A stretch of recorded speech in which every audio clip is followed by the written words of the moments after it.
Okay. Want to keep this short, as succinct as possible. So there's no such thing as multiple learning styles. There's just one. Okay. Here's my argument. First off, multiple learning styles is the idea that we consume new information in different ways. So in that respect, I have zero argument. I do agree that there are multiple ways in which one can consume new information. So the multiple learning styles posits that it's kinesthetic, auditory, visual, and whatever. I don't even care what they say.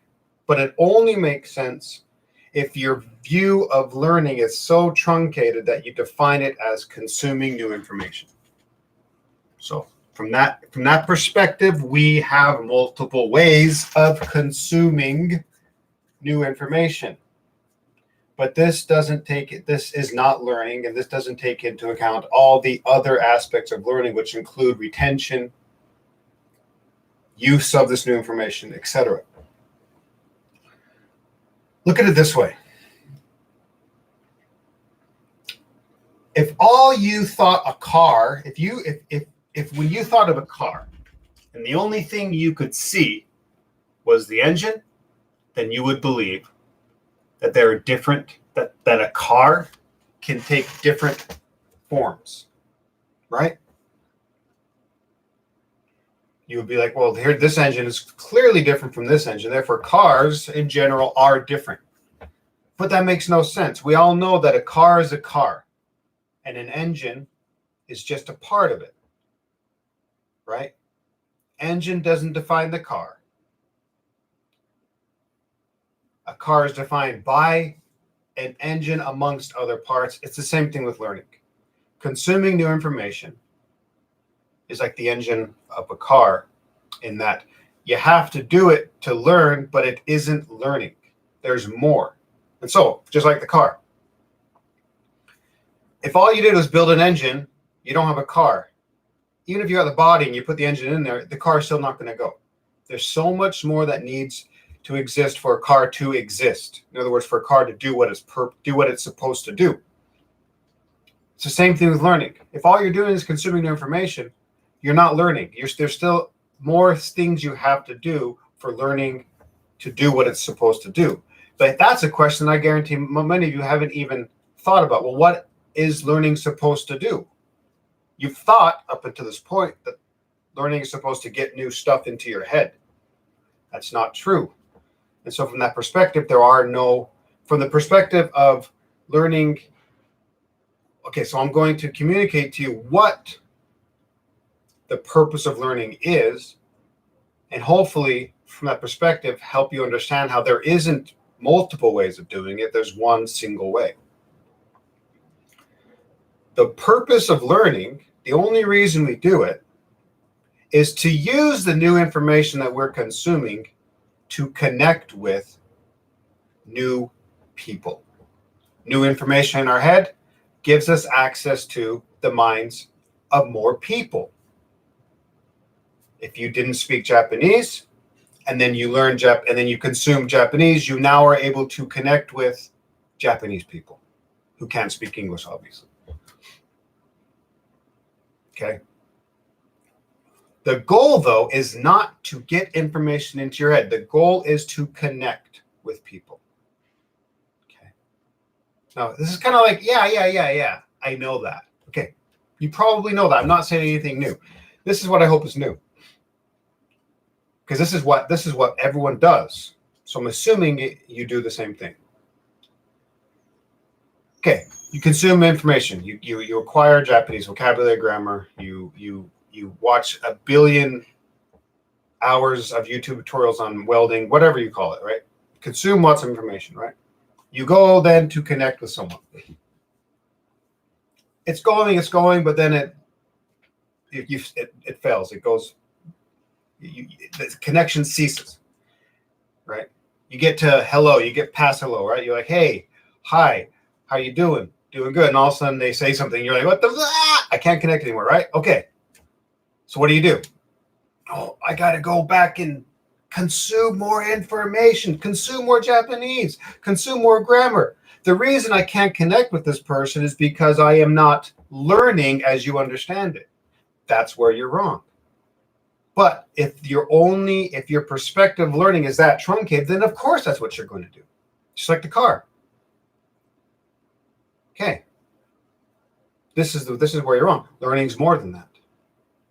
There is a skill. You got to imagine learning as a process. Each step of the process governed by a unique skill. Okay?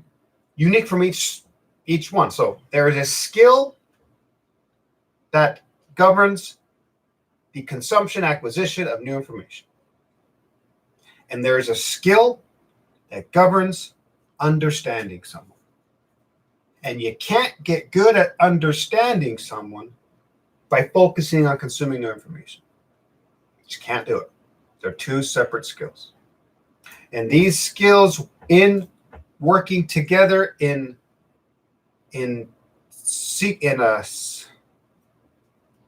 together, that's learning. Now, I haven't described them all to you because I don't want to do that right now because I want to keep this short. But back to the car. Car stops working. It ceases being a car. It's supposed to take you from point A to point B. It ceases doing that. It's on the side of the road, broken down. If you think a car is an engine, what are you going to do? First place you're going to go is the engine, which is typically what we do. But what if the problem isn't in the engine? What if the problem is the brakes? What if the problem is the axles on the wheels? What if it's a flat tire, right? If all you can see is one part of it, how limited is your ability to fix problems when it's not working? That's exactly what's happening with the learning, though. So you acquire Japanese, you go to talk to someone, you're doing it, but then all of a sudden you stop connecting. Okay? What you're supposed to do is use your skill of understanding someone to fix that problem. And that skill isn't, I think I've said this, but I'm going to say it again, that skill is not consuming more information. So that's the habit that needs to be broken. And that's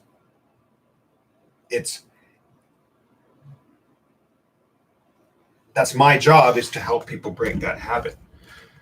That's what I'm hoping the product I develop will do.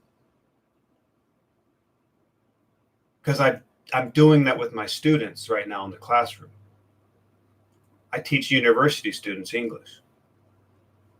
We spend 90 minutes and we don't consume a single ounce of grammar or vocabulary in those 90 minutes. We spend the entire 90 minutes practicing connecting with people, practicing understanding people. I'll stand up, I'll start talking.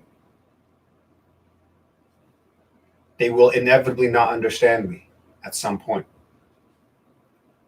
It is then their responsibility to then engage me for the purpose of understanding what they didn't understand. That skill is something they have forgotten that I had to reteach them, because it was something that I had forgotten that I had to reteach myself, because it is something that I didn't know even was separate from learning. I didn't even know that it was not learning, that it was a separate skill from learning, until I just forced myself to see it from that perspective. The history of why I forced myself, I've explained elsewhere, but I'm not going to get into that. And that is something that hopefully you, watching this video, finally understand you need to relearn. I'm not going to go into detail on how, because again, the purpose of this video is just to provide and so to bring it all back to the title. While there are different ways of building an engine, just like there's different ways of consuming new information, there are not different ways of understanding someone. If there were different ways of understanding someone, okay, you are left with the issue of, well, which way is the best way? You have that innate reaction we have to multiple options is to find the best one. And now you have competing ideas of the best way to understand someone. There's only one way. That's the only way to look. That's only perspective to take to understand.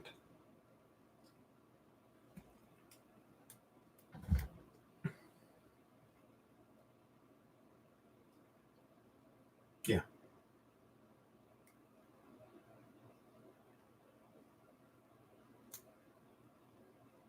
Yeah. Feel good about what I just said. Okay. That was weird, right? I just like stopped. That's kind of how you react when you're alone. You need that other person to kind of like fill in the void when you're done talking, right?